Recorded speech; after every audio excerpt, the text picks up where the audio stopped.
आइए साथियों, दोस्तों, मित्रों, बहनों, आप सभी का जेके कंपटीशन सेंटर में हार्दिक स्वागत है। आज आपके लिए बहुत ही महत्वपूर्ण सीरीज लेकर के आए हैं जो परीक्षा की दृष्टिकोण से अति उत्तम है।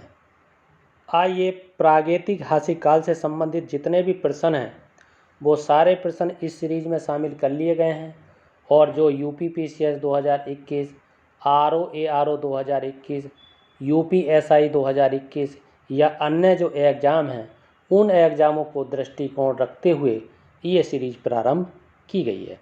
आज प्रागैतिहासिक काल, आदि ऐतिहासिक काल और ऐतिहासिक काल से संबंधित जितने भी प्रश्न हैं उन सारे प्रश्नों को इस सीरीज में शामिल कर लिया गया है। आइए पहला प्रश्न देखते हैं। पहला प्रश्न है, इतिहासकारों के अनुसार प्रागैतिहासिक काल में मानव जीवन सभ्य नहीं था। क्या इस काल में लिपि का आविष्कार हुआ था? नहीं हुआ था। ये आपको ध्यान देना है। भारत में पाषाणकालीन सभ्यता की खोज का कार्य सबसे पहले किस वर्ष हुआ? 1863 में हुआ। भारतीय पुरातत्व सर्वेक्षण विभाग के विद्वान रॉबर्ट ब्रूसफूट ने कहाँ से पूर्व पाषाणकालीन उपकरण प्राप्त किए? आपका उत्तर होगा पलवरमपुरम। और पलवरम कहाँ है? मद्रास में है। पुरापाषाण काल को किस युग के नाम से जाना जाता है? शिकार एवं खाद्य संग्रह के नाम से जाना जाता है। आइए आगे देखते हैं। आगे है भारत में मानव के प्राचीन अस्तित्व का संकेत द्वितीय हिमावर्तन ग्लेशियर काल की परतों से प्राप्त उपकरण से मिलता है, जिसका काल आपका 2,50,000 ईसा पूर्व बताया जाता है। उक्त उपकरण किससे निर्मित थे? आपका उत्तर होगा पत्थर से निर्मित थे। अच्छा, इसे बताने से पहले आपको ये बताना बहुत अनिवार्य है, क्योंकि आपको जानना भी चाहिए प्रागैतिहासिक काल क्या है। तो आपको बताया जाए कि पुरातत्वविद एवं इतिहासकारों की मान्यता क्या है कि मनुष्य की जो सांस्कृतिक यात्रा लगभग 30 लाख वर्ष से पूर्व प्रारंभ हुई थी। प्रागैतिहासिक काल में मानव जीवन सभ्य नहीं था। क्यों? लिपि का आविष्कार भी नहीं था।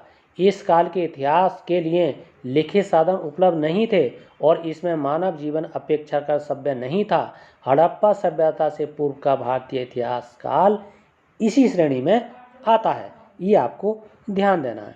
आइए आगे देखते हैं। बौरी नामक स्थल की खुदाई से प्राप्त नवीनतम जानकारी के आधार पर मानव का अस्तित्व 14 लाख वर्ष पहले माना जा सकता है। ये स्थल भारत के किस राज्य में स्थित है? आपका उत्तर होगा महाराष्ट्र में।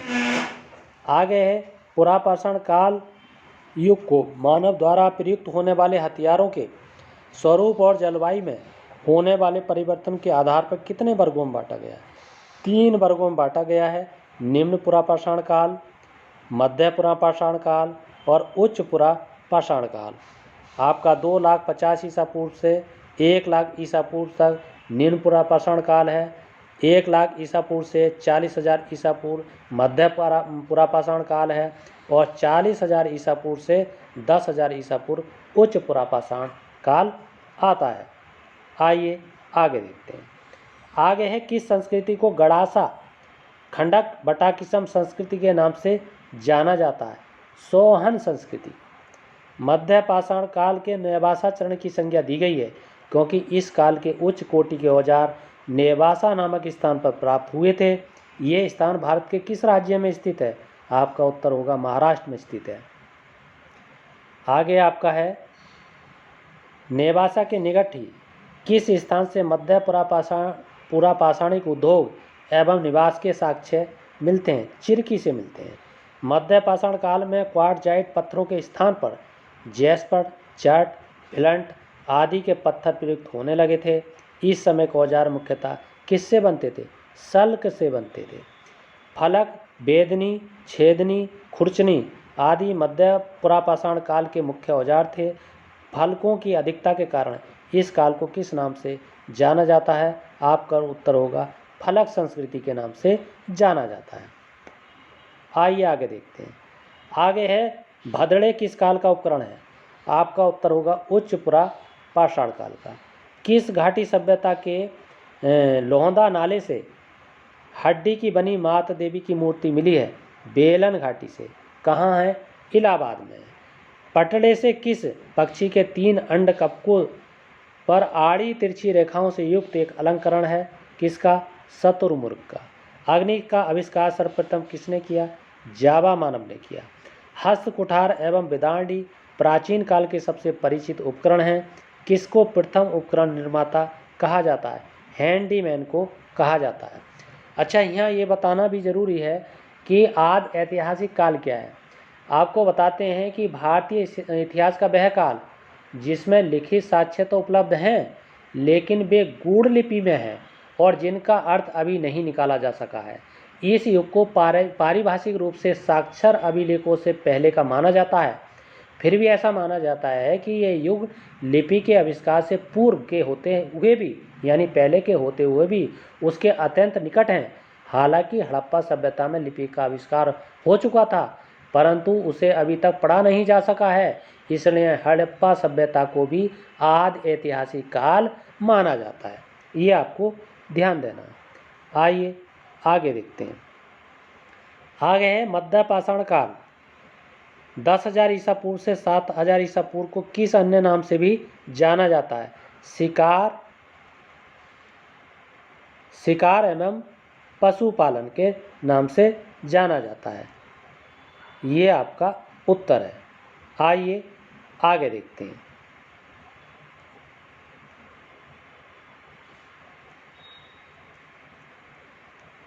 आगे है आपका अगला,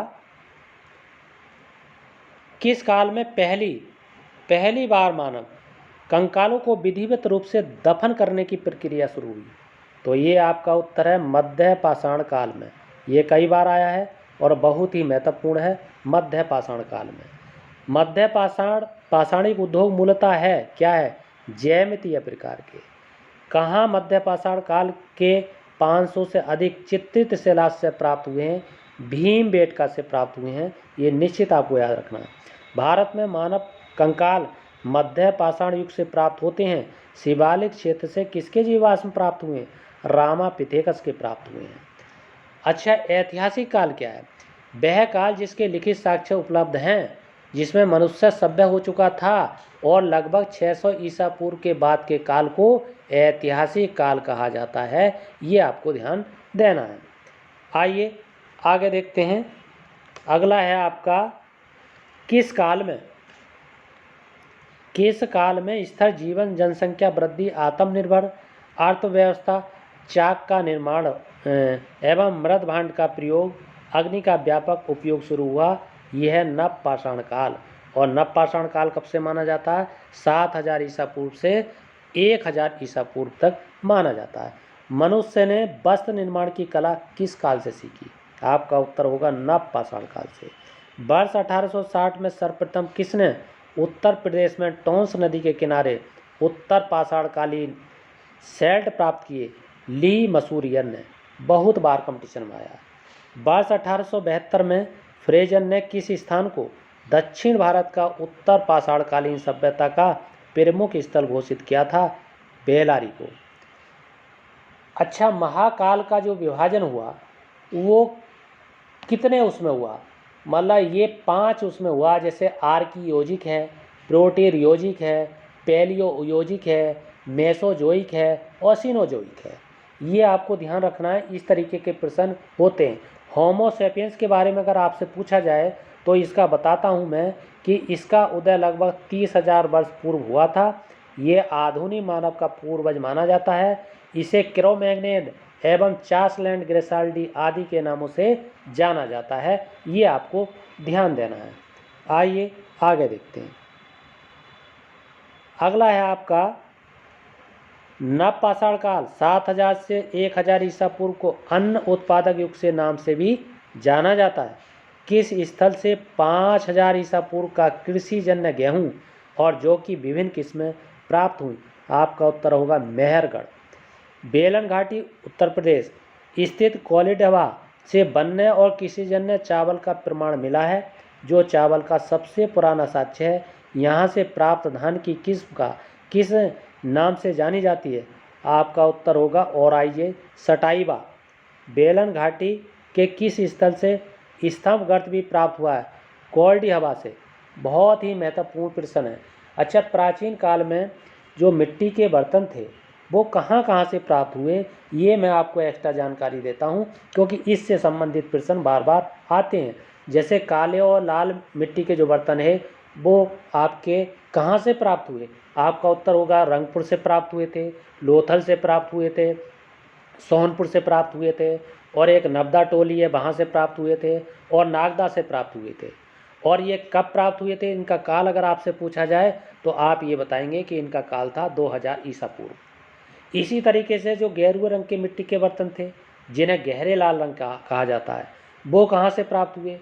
आपको बताना है उत्तर प्रदेश का बदायूं से प्राप्त हुआ, हरिद्वार से प्राप्त हुआ, बिजनौर से प्राप्त हुआ, गंगा घाटी से प्राप्त हुआ। और इसका काल भी अगर आपसे पूछा जाए तो 1200 ईसा पूर्व था, और ये भी प्रागैतिहासिक काल यानी पूर्व वैदिक काल में इसकी विशेषता थी। अच्छा, आपसे से पूछा जाए कि चित्रित दो धूसर मिट्टी के बर्तन हैं वो कब प्राप्त हुए और कहाँ से प्राप्त हुए, तो 600 ईसा पूर्व प्राप्त हुए, राजस्थान से प्राप्त हुए, उत्तर प्रदेश से प्राप्त हुए और पंजाब से प्राप्त हुए। और इसकी विशेषता क्या है कि कांस्य युग से संबंधित थे ये, और ये उत्तर वैदिक काल की विशेषता है। इस तरीके के प्रश्न भी आपसे पूछे जा सकते हैं जो आपको अति महत्वपूर्ण तरीके से ध्यान रखना है। आइए आगे देखते हैं। आगे आपका हड़प्पा सभ्यता में लिपि का आविष्कार हो चुका था, परंतु उसे अभी तक पढ़ा नहीं जा सका। इसलिए इस सभ्यता को किस काल का माना जाता है? आदि ऐतिहासिक काल का। ताम पाषाण काल में मनुष्य ने पत्थर एवं तांबे के औजारों का साथ साथ प्रयोग किया। इस काल के लोग मुख्यतः किस समुदाय से संबंधित थे? ग्रामीण समुदाय से संबंधित थे। भारत में ताम पाषाण अवस्था को मुख्य क्षेत्र यानी दक्षिण पूर्वी राजस्थान, आहार एवं गिलंदू, पश्चिम मध्य प्रदेश, मालवा, कायथा एवं एरण, पश्चिम महाराष्ट्र एवं दक्षिण पूर्वी भारत में हैं। इनमें से किस स्थल के मृदभांड ताम पाषाणिक मृदभांडों से सर्वोत्कृष्ट माने जाते हैं? मालवा वाले। ये आपको ध्यान देना है। अच्छा, ताम पाषाण संस्कृति क्या है? जब ये बात आई तो इससे संबंधित भी जानकारी आपको होनी चाहिए। अगर इस तरीके का प्रश्न आए तो ताम जो पाषाण संस्कृति है उसका उद्भव, जो उस संस्कृति का उद्भव हुआ था उसे सैंदवपुर सभ्यता के नाम से जाना जाता है। सैंदव सभ्यता को मूल माना जाता है। इस काल में पाषाण उपकरण के साथ साथ ताम पाषाण का भी भरपूर प्रयोग हुआ था। इस संस्कृति में चाक निर्मित हुए थे। चाक जो थे वो लाल थे, काले थे। इन मतलब लाल और काले मृद भांडों का प्रयोग हुआ था इस संस्कृति के चाकों को बनाने में। मृद भांडों के आधार पर इस संस्कृति को क्षेत्रीय उपखंडों में विभाजित किया गया था। पहला पांडुरंग के मृद भांड वाली दक्षिण क्षेत्र की संस्कृति, जिसमें कुएटा थी, कुल्ली थी, अमरी नाल थी, ये संस्कृतियाँ थी। दूसरे में लाल रंग के थे जिसमें जौब प्रमुख संस्कृति थी। ये आपको ध्यान देना है। जैसे कोटदीजी जो था, इस बस्ती के चारों ओर विशाल सुरक्षात्मक दीवार के अवशेष पाए गए थे। पत्थर का चाक पाया गया था, कांसे की बनी मिट्टी पाई गई थी, कांसे की बनी चूड़ी पाई जाती थी, 6 दलिया पुष्प की आकृति पाई गई थी। ये आपको ध्यान देना है। आइए आगे देखते हैं। आगे आपका है जोरवे संस्कृति ग्रामीण थी। इससे संबंधित सबसे बड़ा स्थल किसको माना जाता है? आपका उत्तर होगा दाएमेवात। दाएमाबाद से बड़ी मात्रा में किस प्रकार की वस्तुएं मिली हैं? आपका उत्तर होगा कांसे की वस्तुएं मिली है।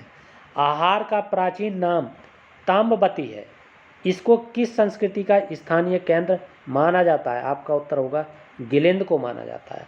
1200 ईसा पूर्व के लगभग ताम पाषाण संस्कृति का लोप हो गया और केवल जोरवे संस्कृति कब तक जीवित रही? आपका उत्तर होगा 700 ईसा पूर्व तक जीवित रही। आगे है आपका कि ताम पाषाण काल में चाक पर बने काले एवं लाल मृदभांडों का प्रयोग होता था। चित्रित मृदभांडों का प्रयोग सर्वप्रथम किस काल के लोगों ने किया? आपका उत्तर होगा ताम्र पाषाणी काल में। नवदा टोली से किस तरह की वस्तुओं के सबसे बड़े ढेर मिले हैं? आपका उत्तर होगा अनाज के ढेर मिले हैं। ये आपको ध्यान रखना है। अच्छा, पाषाण जो उपकरण होते थे वो किस किस आकृति के होते थे, इससे संबंधित भी प्रश्न आपसे पूछे जा सकते हैं। आपको बताना है कौर से होते थे। कौर का मतलब होता है जिस पत्थर को बार बार चोट करके ढाला जाता था उसे कौर पत्थर कहा जाता था। एक फलक होता था। फलक जो होता था वो छोटे छोटे टुकड़े होते थे। गंडासा जो होता था वो पेबल से निर्मित दोधारी उपकरण होता था। अगर हैंड एक्स के बारे में पूछा जाए तो पाषाण निर्मित हाथ की कुल्हाड़ी होती थी। किलवर के बारे में आपसे पूछा जाए तो आपको बताना है कि जिस हैंड कैस के नुकीले सिरे होते थे, पार्श्व यानी एक सिरे से जगह मिलने के बजाय समांतर रूप से मिले होते थे, उसको किलवर कहा जाता था।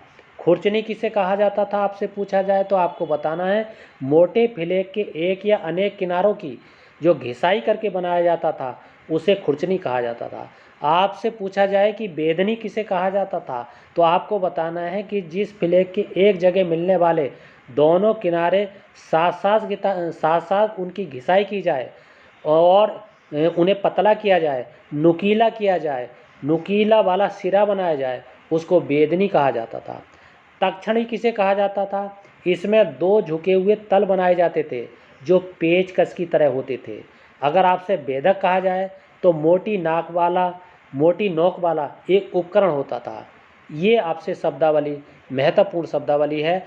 अगर इस तरीके के और भी प्रश्न आपसे पूछा जा सकते हैं, जैसे रहमान गढ़ी के बारे में पूछा जाए तो आपको बताना है कि ये जो आयताकार नगर था, नगर की सुरक्षा के लिए एक विशाल दीवार बनाई गई थी। ये रहमान गढ़ी की एक विशेषता थी। मेहरगढ़ की विशेषता क्या थी? कपास की खेती के यहाँ प्राचीनतम साक्ष्य मिले हैं। ये आपको ध्यान देना है। और क्या प्रमुख बातें हो सकती हैं? अग्नि का आविष्कार जावा मानव ने किया था, ये आपको ध्यान देना है। हस्त कुठार और बिदाड़ी का प्राचीन काल के सबसे परिचित उपकरण है, ये आपको ध्यान देना है। हैंडीमैन को प्रथम उपकरण निर्माता कहा जाता है, ये आपको ध्यान देना है। भारत में मानव कंकाल मध्य पाषाण काल से प्रारंभ हुआ, ये आपको ध्यान देना है। रामा पिथेसक के जो जीवाश्म हैं वो शिवालिक से प्राप्त हुए थे, ये आपको ध्यान देना है। वस्त्र निर्माण कला मनुष्य ने नव पाषाण युग में सीखी थी, ये आपको ध्यान देना है। इस तरीके से आपको ध्यान देना है। आइए साथियों, दोस्तों, मित्रों, बहनों, यदि आपको ये वीडियो पसंद आई है तो इस चैनल को सब्सक्राइब कीजिए, लाइक कीजिए, कमेंट कीजिए, शेयर कीजिए और फीडबैक ज़रूर दीजिए। इसी के साथ आपका बहुत बहुत धन्यवाद।